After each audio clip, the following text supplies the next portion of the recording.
Good evening everyone. कैसे हो आप लोग? सब बढ़िया? आई होप सब बढ़िया होगा और आप लोग अच्छे से पढ़ाई भी कर रहे होगे।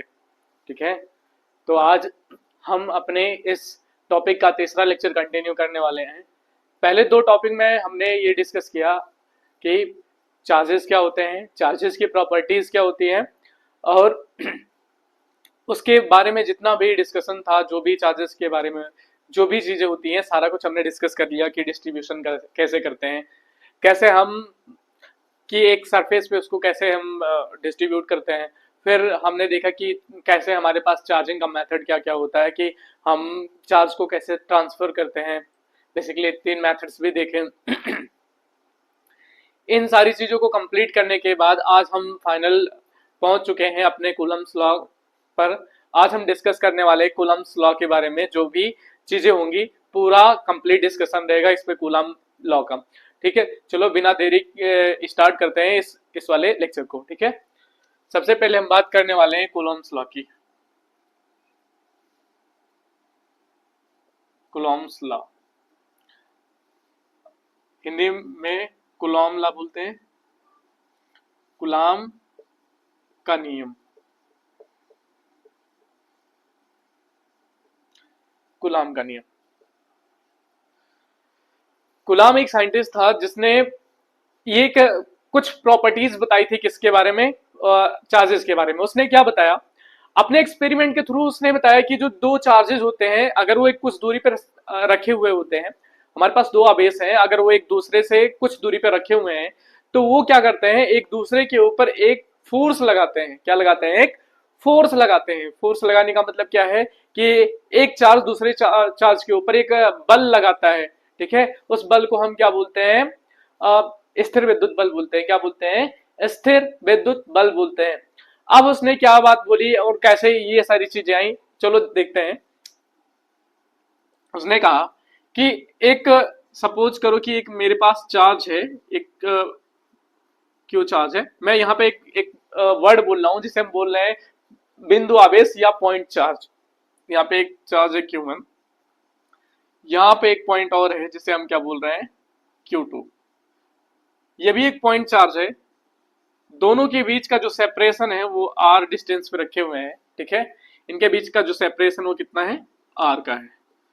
ठीक, तो कूलम्स ने बोला कि अगर दो आवेश एक दूसरे से कुछ दूरी पर रखे होते हैं तो उनके ऊपर क्या लगता है? एक बल लगता है। और वो बल अपने एक्सपेरिमेंट के थ्रू उसने निकाला, बताया कि F जो होता है वो डायरेक्टली प्रोपोर्शनल होता है Q1 और Q2 के मल्टीपल के।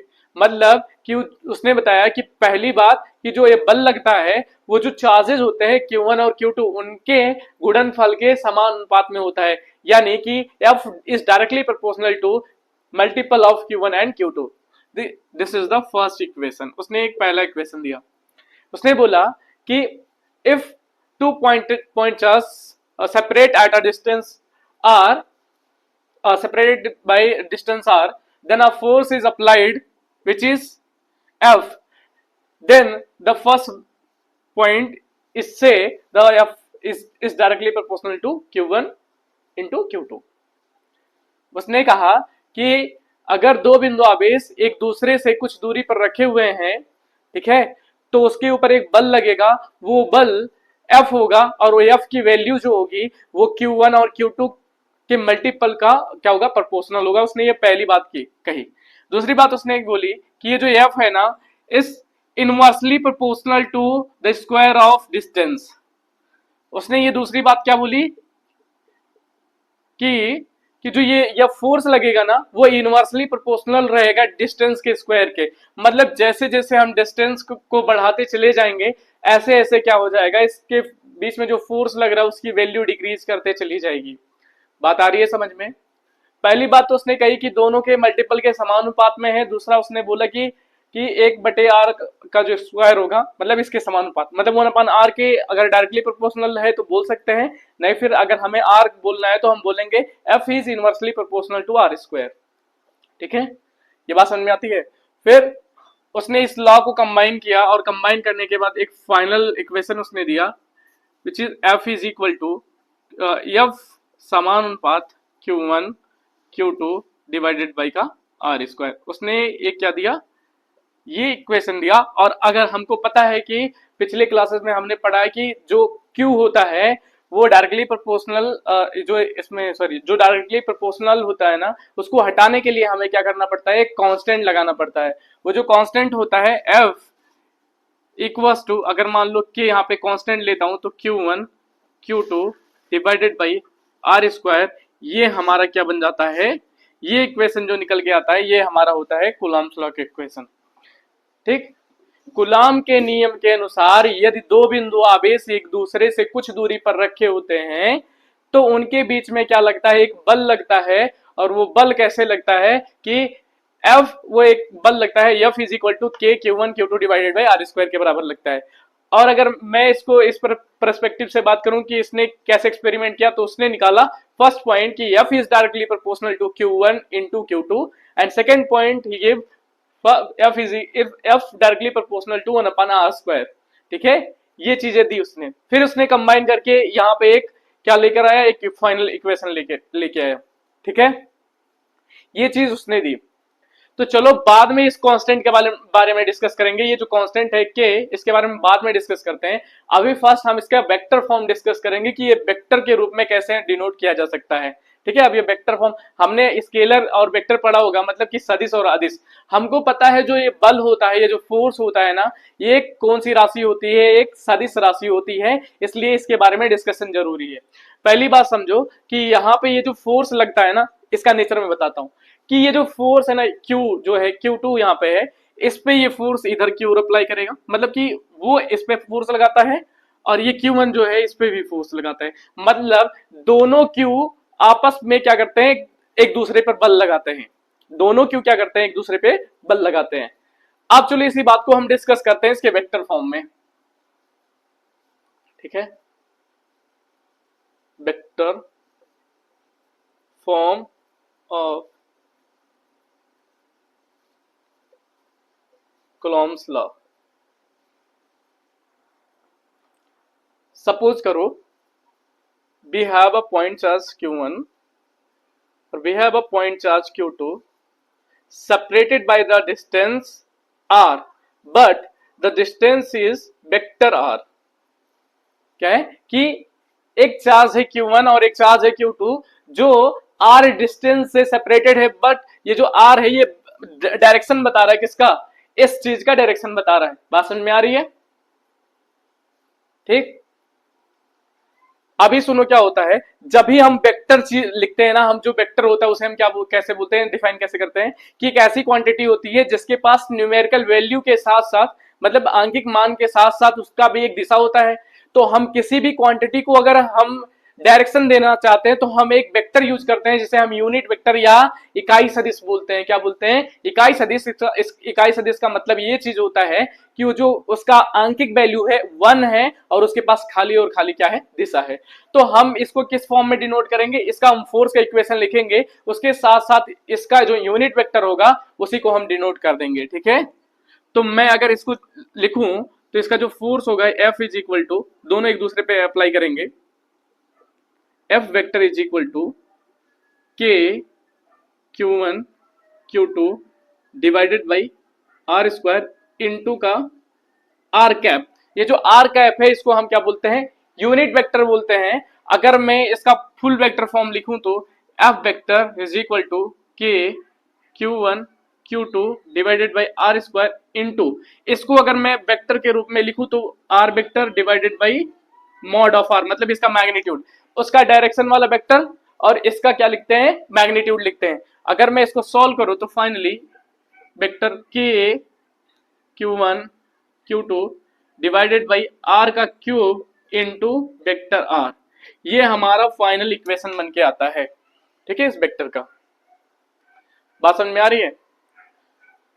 अब सपोज करो यहाँ पे ये जो चीजें हैं, ये चीज क्या है, एक फोर्स, ये जो Q1 है इस पे एक फोर्स अप्लाई कर रही है।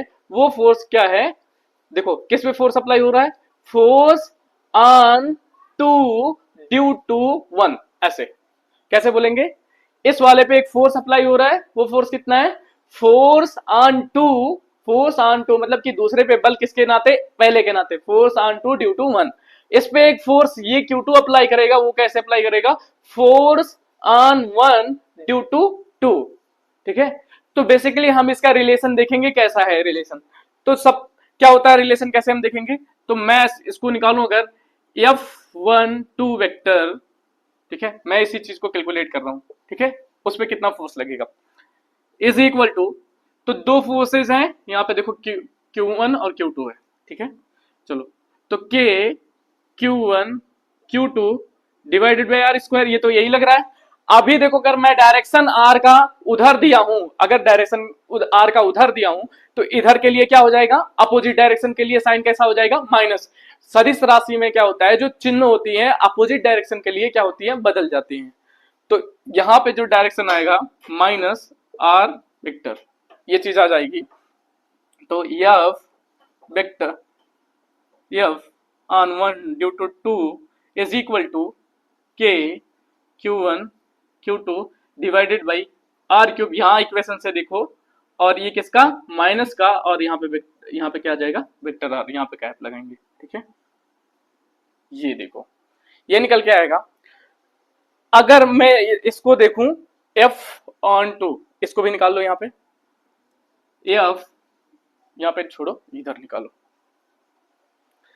अगर मैं F on two due to one निकालू तो कैसे निकलेगा ये, F on two due to one, तो क्या है, यहां पे भी दो चार्जेस हैं, तो इसके लिए जो कूलम्ब चला बच जाएगा K Q1 Q2 divided by are square, यही बनेगा। बट जो ये आर वेक्टर है किसकी डायरेक्शन में है, F21 की डायरेक्शन में है, F21 की डायरेक्शन में है, इसलिए यहाँ पे कोई माइनस चार्ज नहीं आएगा। तो यहाँ पे मैं क्या लिख दूंगा, minus r, sorry plus r cap, क्यों, क्योंकि इसी की डायरेक्शन में तो कोई साइन का बदलाव नहीं होगा। F on two due to one is equal to K Q1 Q2 divided by r cube into vector r, ये चीज देख रहे हो दो।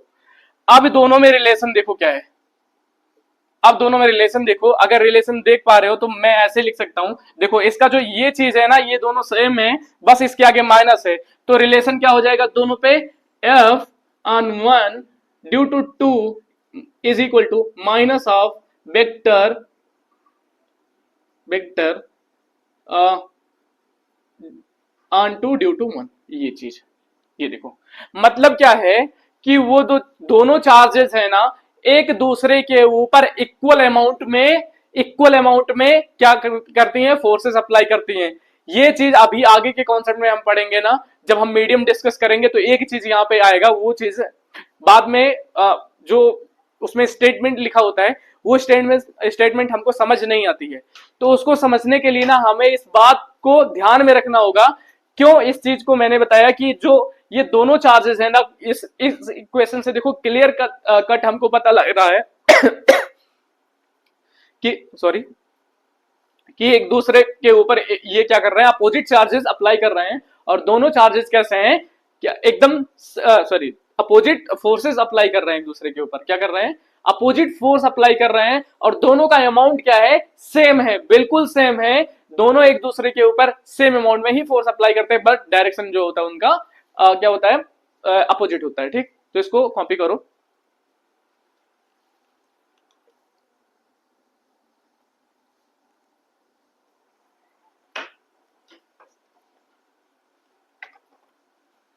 कर लिया होगा कॉपी, मैं इसको मिटा देता हूं।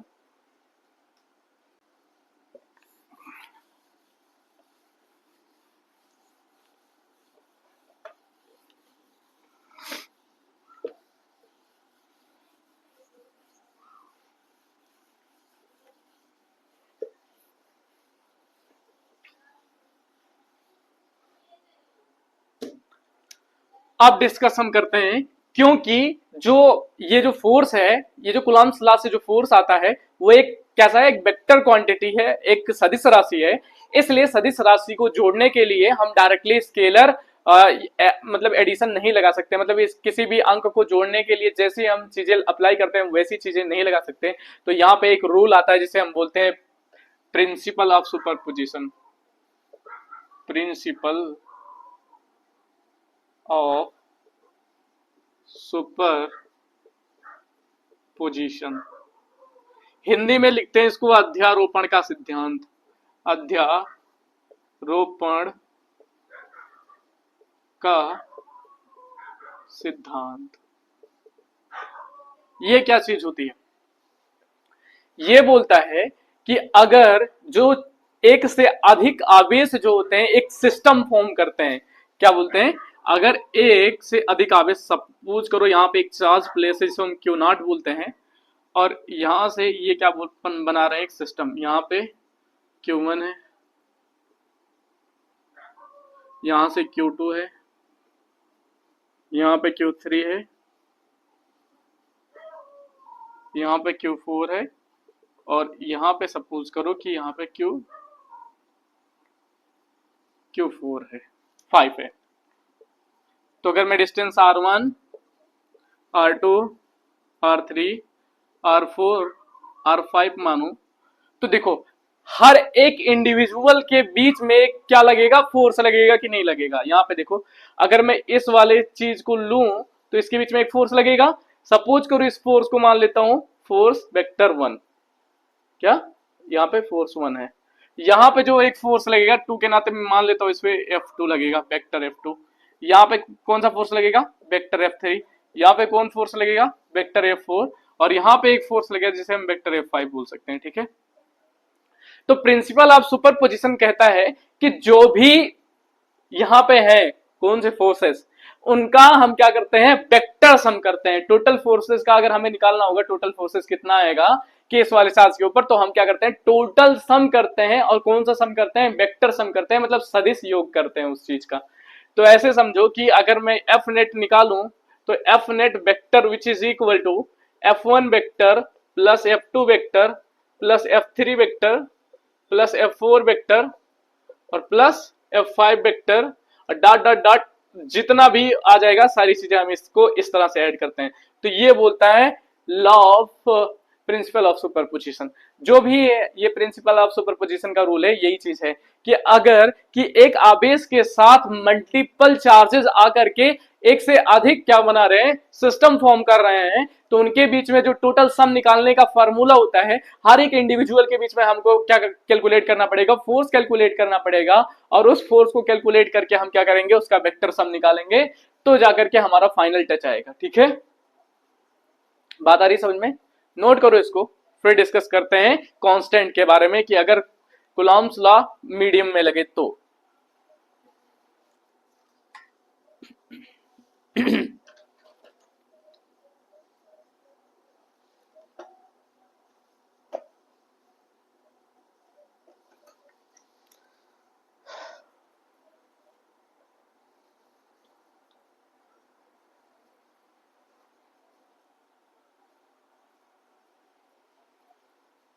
नोट कर लिया होगा, मिटाता हूं।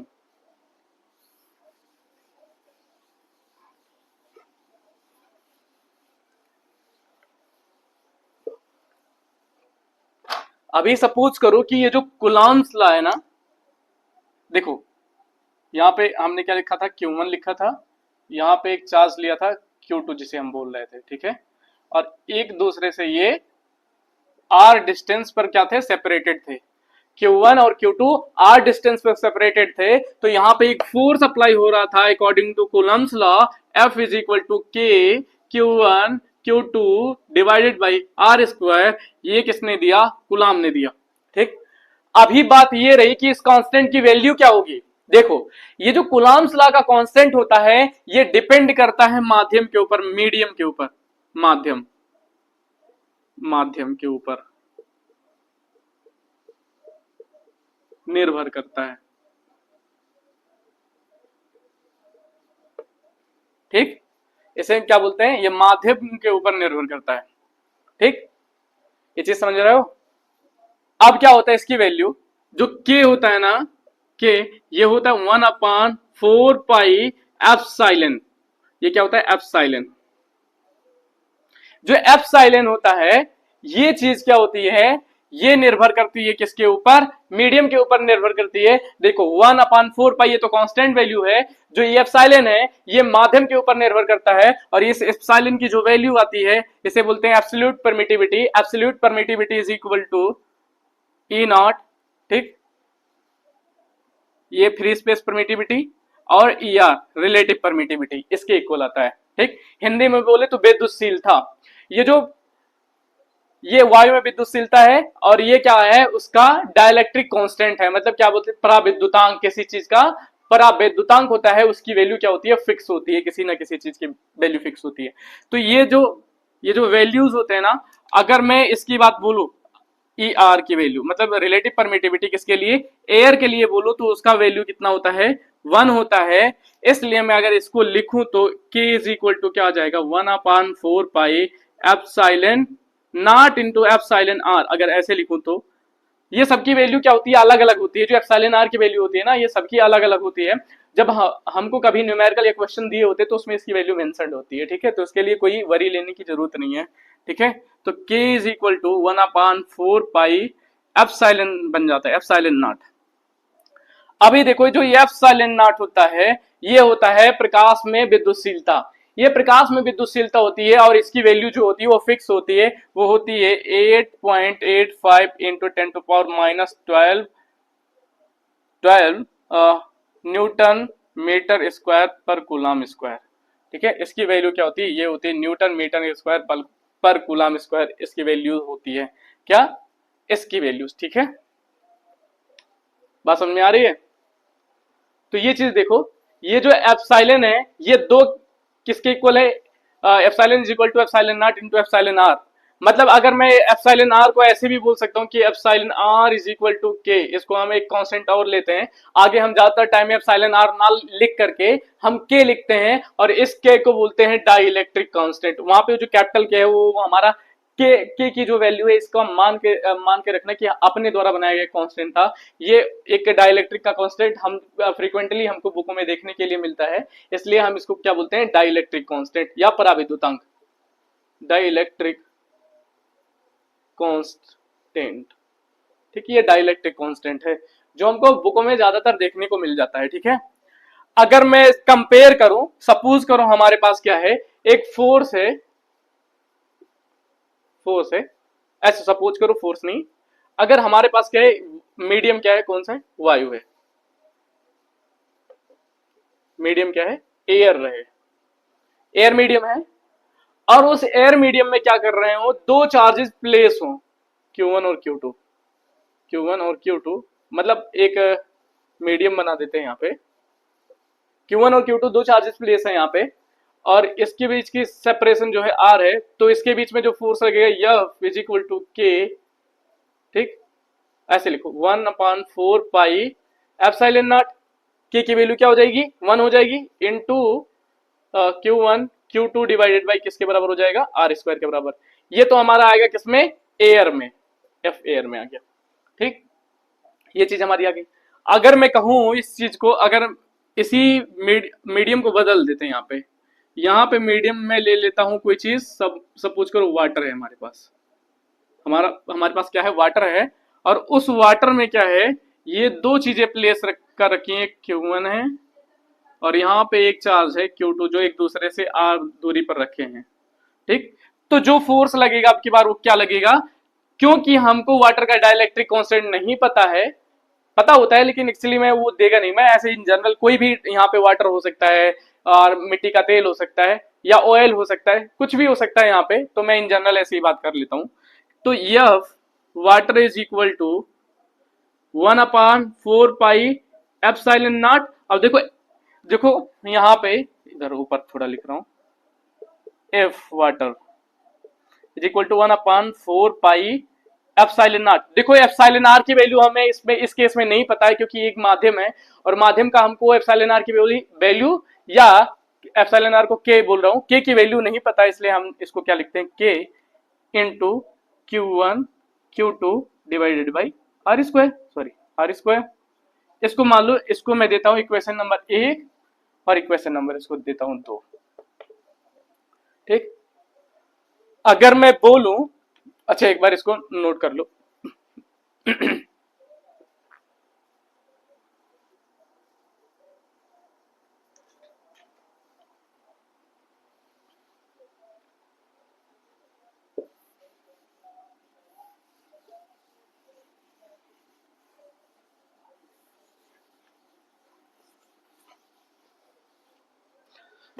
अगर मैं बोलूं कि ये दो इन दोनों इक्वेशंस जो हैं इनको रिलेट करो एक बार, तो अगर रिलेट करने के लिए ये मैं बोल रहा हूं इन दोनों को डिवाइड कर देते हैं, क्या कर देते हैं, एक दूसरे को डिवाइड कर देते हैं, ठीक है। अगर F of air is equal to 1/4 pi epsilon not into Q1 Q2 divided by are square ले रखा है। अगर मैं इसको भाग करूं किससे, एफ मीडियम से, medium is equal to 1/4 pi epsilon not into K into Q1 Q2 divided by are square, same चीज ले रखा है। देखो ये कैंसल, ये कैंसल, ये तीनों, ये भी तीनों कैंसल, ठीक। मैं अगर ऐसे लिखूं F of air divided by F of medium, तो यहाँ पे देखो एक एक बटे के नीचे एक बटा, और इसके बटे के नीचे ये, इसके नीचे ये, तो क्या होगा, जो एकदम लास्ट वाला बटा है ना वो कहाँ चला जाता है, ऊपर। देखो अगर मैं इसका मल्टीप्लाई करता तो यू मल्टीप्लाई होता है, इसका मल्टीप्लाई करता तो यू मल्टीप्लाई, अंदर का अंदर गुणा बाहर का बाहर, तो ये कहाँ चला जाएगा, ऊपर। तो इक्वल टू किसके बराबर आ जाएगा, के के बराबर आ जाएगा। ये फार्मूला ध्यान में रखना कि जब कोई चीज एक मीडियम में होती है, अगर हमारे पास ऐसे ही फोर्स, दो फोर्सेस दे दिया जाए, हमारे पास दो फोर्सेस हैं, एक एयर का फोर्स दे दिया जाए और एक फोर्स दे दिया जाए, कि वही चीज जब मीडियम में रखी जाती है तो इसका फोर्स ये आता है, तो हमको बताओ डाइलेक्ट्रिक कांस्टेंट कितना होगा। तो बस क्या करना है, एयर वाले फोर्स को डिवाइड कर देना मीडियम वाले फोर्स से, तो जो भी वैल्यूज आएगी हमारे पास वो डाइलेक्ट्रिक कांस्टेंट के बराबर आ जाएगी। बात आ रही है समझ में। ये हमारा रिलेशन है किसके बीच में, कि जब कोई सिस्टम एयर में रखी जाती है या जब कोई सिस्टम मीडियम में रखी जाती है तो उनके बीच में क्या रिलेशन बनता है, ये चीज यहां पे शो हो रही है, ठीक है, नोट करो उसे।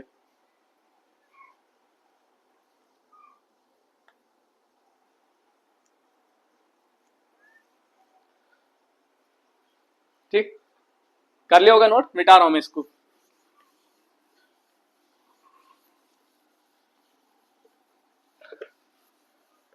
अब चलो थोड़ा सा कांस्टेंट के बारे में और थोड़ा डिस्कस करते हैं। अब मैं बोल रहा हूं यहाँ पे 1/4 पाई एप्सिलॉन नॉट, अगर एयर में है तो उसकी वैल्यू, के की वैल्यू क्या हो जाएगी, के की वैल्यू अगर मैं क्या क्या रखूं, 1 रखूं, तो ये चीज ऐसी आ जाएगी 1, और ये जो हमारा कांस्टेंट बनेगा के, कैपिटल के एयर में, तो इसकी जो वैल्यू होती है वो होती है 9 × 10⁹, ठीक है, 9 × 10⁹, और ये चीज होता है अपना न्यूटन मीटर स्क्वायर पर कूलम स्क्वायर, ये चीज होती है हमारी, क्या इसकी जो वैल्यू होती है, न्यूटन मीटर स्क्वायर पर कूलम स्क्वायर 9 × 10⁹। कभी भी न्यूमेरिकल सॉल्व करना होगा हमें, अगर मीडियम एयर दिया होगा तो हम सीधे सीधे इसकी वैल्यू क्या लिख देंगे, 9 × 10⁹ न्यूटन मीटर स्क्वायर पर कूलम स्क्वायर, ठीक है, ये चीज, ठीक, नोट कर लेना इस चीज को, मिटा दे रहा हूं मैं इसे। अब हम डिस्कस करने वाले हैं एक चीज, लास्ट पॉइंट जो हमारा है वो है लिमिटेशन।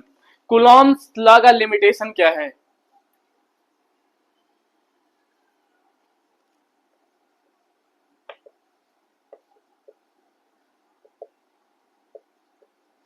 कूलॉम्स लॉ लगता कहां है, ठीक, कहां लगता है और कहां नहीं लगता। देखो मेरी बात सुनो, जब अभी अपन ने डिस्कस किया कूलॉम्स लॉ को, तो मैंने एक वर्ड बोला था, इस क्या, बिंदु आवेश, क्या बोला था, बिंदु आवेश बोला था, और इस बिंदु आवेश के नाते उस कूलॉम लॉ का, कूलॉम लॉ एक दूसरे को वैलिडेट कर रहा था, ठीक है।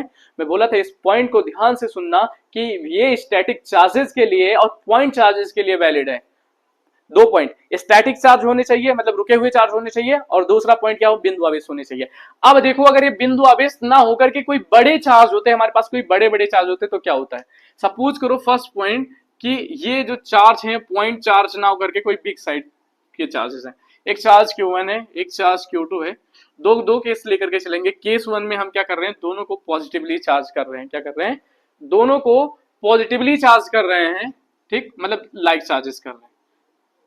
अगर एक दूसरे को लाइक चार्जेस हम करेंगे ऐसे करके, तो इनका चार्ज ऐसे आ जाएगा। अगर मैं यहाँ पे प्लस चार्ज डाल रहा हूं सब पे, तो ये भी है। अगर मैं इसका डिस्टेंस इस सेंटर से नाप रहा हूं, इनके सेंटर से ऐसे करके, तो मान के चल रहा हूं इनका डिस्टेंस जो है वो आर है। ठीक, अभी क्या होता है, मैंने बोला भैया कि जो लाइक चार्जेस होते हैं एक दूसरे को रिपेल करते हैं, मतलब कि जो सेम प्रकार के आवेश होते हैं एक दूसरे को प्रतिकर्षित करते हैं। इसका मतलब क्या होगा, जैसे ही एक दूसरे के कांटेक्ट में आएंगे, मतलब इसके पास में आएंगे, इंटरेक्शन होगा इन लोगों का, तैसे ही कि ये जो धन आवेश है वो कहां शिफ्ट होने लगेंगे, इसके पीछे वाली साइड पे। तो यहाँ पे जो इसका चार्ज होगा वो कहां पे शिफ्ट होने लगेगा, ये कहां पे शिफ्ट हो जाएगा, इसके पीछे शिफ्ट होने लगेगा। ठीक, और जब आवेश पीछे शिफ्ट होने लगेंगे तो इनका जो डिस्टेंस सेंटर ना होकर के कहां चला जाएगा, पीछे की ओर शिफ्ट हो जाएगा, और इनके बीच का जो डिस्टेंस होगा वो आर ना होकर के आर इफेक्टिव हो जाएगा। मतलब कि डिस्टेंस जो एक दूसरे का क्या हो गया, बदल गया।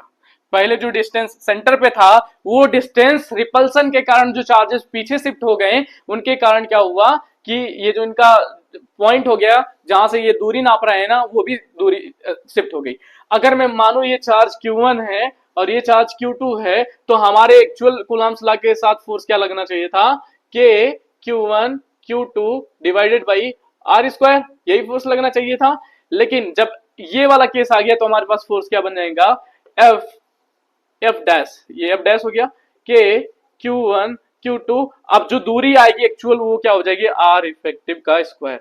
तो हमारा कूलम्ब्स लॉ इस चीज को वैलिड नहीं करता, इसलिए क्या है, पॉइंट चार्ज के लिए होते हैं। जब पॉइंट चार्ज होगा तो कोई रिपल्सन शो उसमें बहुत ज्यादा नहीं हो पाएगा, और रिपल्सन शो नहीं हो पाएगा तो उसमें दूरी का कोई बदलाव नहीं देखने को मिलेगा हमको। ठीक है, इसलिए ये चीजें पॉइंट चार्ज के लिए वैलिड है। अगर मैं इन दोनों को क्या कर दूं, अभी तो लाइक चार्जेस है, तो लाइक चार्ज चाहे प्लस हो चाहे माइनस हो, दोनों ऐसे ही बिहेव करेंगे। अगर मान लो अनलाइक चार्जेस हो गए, अनलाइक चार्जेस हो गए, यहाँ पे प्लस ले लिया यहाँ पे माइनस ले लिया, तो चलो उसको भी करके देख लेते हैं। इसका एक स्क्रीनशॉट ले लो एक बार, हो गया। तो यहाँ पे चलो हम शिफ्ट करते हैं, कौन सा चार्ज, माइनस चार्ज। ठीक, अब क्या होगा, जैसे ही यहाँ पे माइनस चार्ज आएगा, देखो इस गोले पे क्या आएगा, माइनस चार्ज। अब जैसे इस गोले पे माइनस चार्ज आएगा, और यही इसका सेंटर पॉइंट से ही डिस्टेंस हमने कैलकुलेट कर रखा है, अभी देखो क्या होगा, इस प्लस चार्ज के इन्फ्लुएंस में आकर के ये माइनस चार्ज और ये प्लस चार्ज एक दूसरे को क्या करेंगे, एक दूसरे की ओर अट्रैक्ट होना शुरू कर जाएंगे। तो ये प्लस चार्ज किधर आ जाएंगे, इधर, ये प्लस चार्ज इधर आना शुरू हो जाएंगे, और ये माइनस चार्ज किधर आना, सॉरी ये माइनस चार्ज सारे इधर आ जाएंगे। और जब इधर आ जाएंगे तो आप देखो ये दूरी जो उधर ना जाकर के कहां शिफ्ट हो गई, इसके आगे की ओर शिफ्ट हो गई, तो इसका शायद डिस्टेंस यहां से नापा जाएगा। अभी भी देख लो इनका डिस्टेंस फिर से क्या हो गया, डिफरेंस हो गया, और फिर ये आर इफेक्टिव हो गया।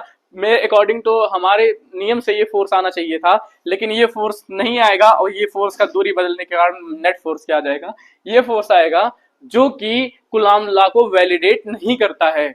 मेरी बात समझ में आ रही है? तो याद रखना कि कोई बिग साइज का जो चार्ज होगा, उस बिग साइज के चार्ज पे क्या होगा, उस बिग साइज के चार्ज पे हमारा कोई भी कूलम्ब लॉ वैलिड नहीं होगा। क्यों नहीं होगा, क्योंकि उसमें डिस्टेंस शिफ्टिंग के कारण क्या होता है, उसमें डिस्टेंस क्या हो जाएंगे, डिस्टेंस शिफ्टिंग के कारण उसमें क्या हो जाएगा, फोर्स बदल जाएगा। ठीक है, नोट करो इस चीज को।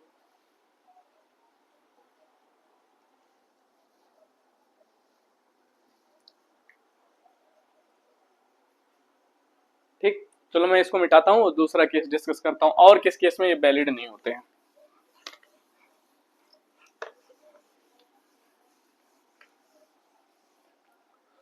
तो सुनो मेरी बात, अगर दो चार्जेस हमने ले लिया, एक चार्ज Q1 है, एक चार्ज Q2, Q1 है और ये Q2 है। अब ये दो चार्जेस क्या हैं, ये B1 और ये B2 वेलोसिटी से एक दूसरे का बीच का डिस्टेंस क्या है, R है। ये एक दूसरे से क्या कर रहे हैं, एक दूसरे से B1 और B2 स्पीड से एक दूसरे से क्या है, मूविंग है। बात समझ में आ रही है? ये R डिस्टेंस से सेपरेटेड है, और ये चार्जेस मूविंग है की बात, ये चार्जेस B वेलोसिटी से चल रही हैं। क्या कर रही हैं, B वेलोसिटी से चल रही हैं, और ये B वेलोसिटी से चल रही हैं। इसका मतलब क्या है कि देखो हमने एक चीज तो पढ़ा था, क्लास 10th में हमने एक चीज पढ़ा है कि जब कोई आवेश या जब कोई चार्ज क्या होती है, v वेलोसिटी से मूविंग होती है, तो उसके ऊपर एक फोर्स लगने लगता है। वो कौन सा फोर्स होता है, मैग्नेटिक फोर्स लगने लगता है।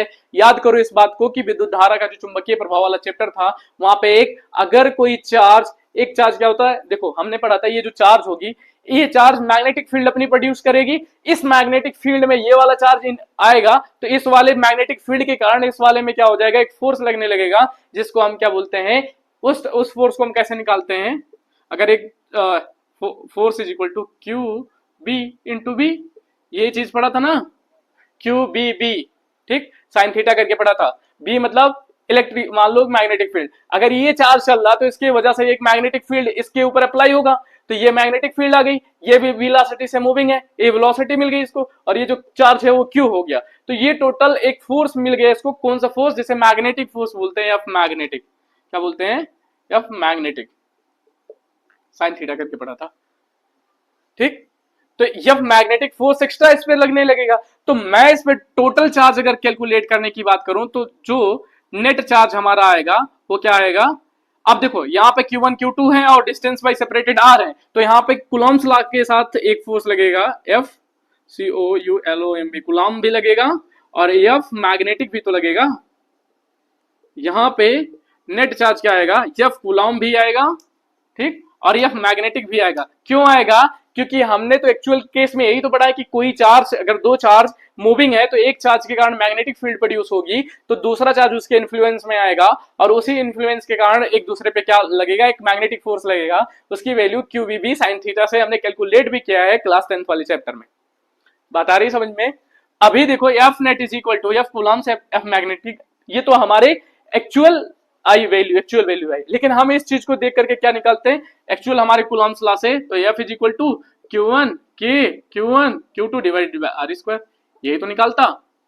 तो बताओ ये चीज और ये चीज में डिफरेंस नहीं है क्या, बहुत डिफरेंस है, क्योंकि यहाँ पे एक चार्ज, एक और फोर्स आ गया, मैग्नेटिक फोर्स आ गया, और हम निकालते सिर्फ इससे कौन सा फोर्स, एक कूलम्ब का फोर्स निकालते बस, जो कि हमारे नियम को, जो हमारा लॉ है वो वैलिडेट क्या हो रहा है, इस पॉइंट से नहीं हो रहा है। इसलिए हम एक पॉइंट बोलते हैं कि जब कूलम्ब्स लॉ लगाते हैं, तो कूलम्ब्स लॉ लगाने के लिए हमारे पास दो कंडीशन होने चाहिए।